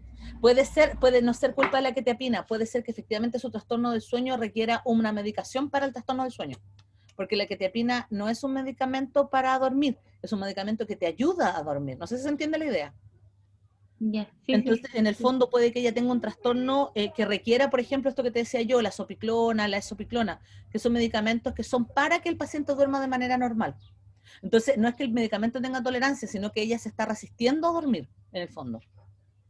Ah, ya. Y como ella se resiste a dormir, la pobre quetiapina no hay nada que haga, tendría que aumentarle la dosis, pero no es la idea. O sea, porque esa no es su función. La función de la quetiapina no es dormir, no es hacerte dormir. Ese es como un efecto adverso que uno se aprovecha de, ¿ya? Ahora, diferente Ya. si tu abuelita, perdón, tiene algún tipo de trastorno psiquiátrico de fondo que haya que controlar, porque ahí se entendería que se aumente la dosis, pero por el trastorno, no por el sueño. No, Probablemente ahí lo que se requiera es un fármaco, o sea, que el doctor haga el trabajo y busque un fármaco para dormir, ¿ya? Ojo ya. que es súper importante esto, y te lo menciono a ti por si acaso la remedica, que las benzodiazepinas, el alprazolam en particular, no están indicados en el adulto mayor, ¿ya? Producto de que como disminuyen el tono motor, es muy probable que el paciente se caiga. Y recuerde que los ancianos se caen, pues, es muy probable. Entonces, lo que hay que hacer es administrar una droga Z. Las drogas Z no tienen riesgo, ¿ya? O sea, la sopiclona o el saleplón o el solpidem, cualquiera de esos tres. Ya, ¿Ya? gracias, profe. Súper. Solo para terminar la clase, comentarles que esto es una historia que a mí siempre me gusta contar porque cuesta mucho que uno se conecte con el paciente psiquiátrico, esquizofrénico, psicótico, delirante, ¿ya? Porque nosotros tenemos nuestra propia realidad y nos cuesta mucho entender la realidad del otro, más cuando está distorsionada. Entonces yo utilizo la siguiente historia como para que, a ver si ustedes la pueden utilizar si alguna vez les pasa, ¿ya? Si alguna vez ven a estos pacientes, para que piensen en esto. Esta es la historia del señor Louis Bain, que es un famoso pintor de la época victoriana. en donde él está extremadamente enamorado de su señora, y desgraciadamente a su señora le detectan un cáncer que es terminal. Entonces, su señora amaba a los gatos, ya para que ustedes se hagan la idea. Entonces, cuando su señora es detectada con este cáncer terminal, él decide, para hacerla feliz sus últimos días antes de que muera, decide empezar a pintarle los gatos de Louis Bain, los gatos de Bain, ¿ya? Que son los que ustedes ven allá, que son gatos extremadamente antropomórficos, muy divertidos, si uno los ve, son pulcros, son muy lindos, ¿ya? Y él se los dedica a ella para que ella en el fondo se sienta contenta, tranquila y pueda morir en paz, ¿ya? El punto es que cuando su mujer muere, probablemente producto del trauma también y de una genética detrás, porque la esquizofrenia tiene un rasgo genético importante, a este caballero entonces comienza con el trastorno psiquiátrico de la esquizofrenia. Y si uno ve los gatos cero, que yo les voy a llamar a estos cero, y uno ve el avance en los años en la patología de la enfermedad, uno puede observar que después de algunos años, o sea, el gato 1, que es el que está aquí, uno mira el fondo del gato o uno mira el gato como tal, y ustedes si se fijan, el gato ya no tiene la misma cara ni la misma trazo. Y si uno lo mira después de unos 4 o 5 años, que vendría siendo mi gato 3, mi gato 2 o mi gato 3, ¿ya? Hay una pérdida completa de la percepción del animal, ¿ya? Los gatos siguen siendo los mismos, el paciente es el mismo, el trazo es cambiado, la pintura sigue siendo una pintura en el fondo con la intención de mostrar lo que él siente, y si uno ve ya hay completamente una distorsión de la realidad y es como él ve al gato ahora. Si ustedes se fijan en el gato 5, por ejemplo, él ve al gato como una amenaza. El mismo gato se convierte en una amenaza a alguien que es como una especie de demonio, por así decirlo, ¿ya? E incluso en los penúltimos gatos, que ustedes los ven acá, ya ni siquiera existe el gato, ya ni siquiera es posible identificarlo con el medio, ¿ya? Louis Bain finalmente muere en un hospital, bueno, se llaman hospitales psiquiátricos, pero para que ustedes se hagan una idea, es como un hospital psiquiátrico totalmente desconectado del mundo en un cuadro agresivo completo, donde finalmente su cuerpo colapsa, ¿ya? La idea de la historia que tienen al frente es para que ustedes entiendan cómo se siente su paciente. Piensen en estos gatos y sienten cómo ellos los ve a ustedes, o como por ejemplo la paciente psiquiátrica que tiene un recién nacido, cómo ve a la guaguita, porque uno se pregunta y dice, oye, pero es que ninguna madre en su sano juicio tiraría, por ejemplo, a su guagua por una ventana, que acá en el hospital de Talca ha pasado. Una madre tiró a su guaguita por la escalera porque nadie la escuchó en el fondo. Y es para que ustedes piensen que cómo ella ve a la persona o a la guaguita que tiene al frente, el nivel de distorsión que ocurre. Y ella no tiene ninguna opción de cambiar esta distorsión si no es medicada de manera adecuada, ¿ya? No basta con que uno le diga lo que está ocurriendo, es lo que ella siente, lo ve, percibe, etcétera, ¿ya? ¿Me entienden? Para que ustedes se pongan en el fondo en este contexto.